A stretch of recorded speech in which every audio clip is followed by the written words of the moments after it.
Okay, so the trial goes on. And originally it seemed like a very open and shut case, but the defense had some interesting things that they pulled out. Originally, Mark Furman, they asked him if he ever used the N-word of that sort. He said, no, I never use it. And then a woman that he was working with on some sort of project pulled out these tapes where he was constantly using the N-word over and over Writing a and book, over again. In a movie screenplay. Yeah. And when it came to actually replying to this, he took the fifth. So he didn't even address it to the jury. So essentially it was like, and the jury had a lot of black members on it. Right. So that became a big thing. And then there was the glove. So they had two gloves, one at Bundy, one at OJ's house. And usually when, it comes to court cases, you never ask a question without knowing the answer. Correct. So the prosecution had OJ put on the glove, not knowing whether it was going to fit or not.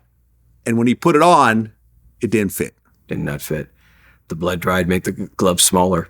They didn't know what the blood on the glove, what it would do to leather. Well, yeah, there was also, in documentaries later on, they said that he was on some sort of medication that made his hands swell and he purposely didn't take it, so his hands were swollen and so forth. Right. And that ultimately turned into Johnny Cochran's famous phrase, if it don't fit, you must acquit. Right. And Cochran was genius because he knew who the jury was. Yeah. And he knew the lingo to you. He knew exactly how to use words that they don't understand. And you could see that. You could feel that was going to change everything. They are looking for reasonable doubt.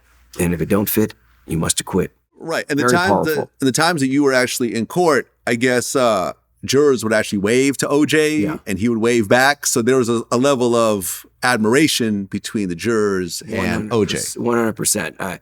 Days that I'd be there, they'd wave. I was blown away. Like I was thinking it's a double homicide.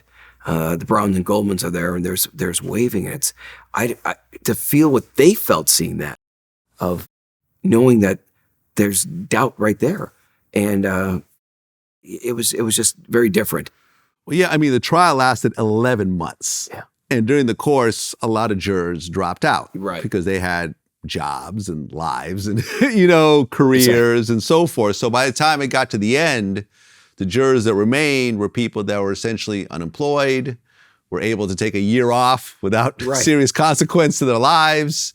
So you had, people that were, not the most successful, not the most, educated and so forth. This is what the jury was left with after that time. And I think people also, it's the first time in history, people are probably going, God, I hope I get jury duty. During this, they're like, oh, I want to be on this jury.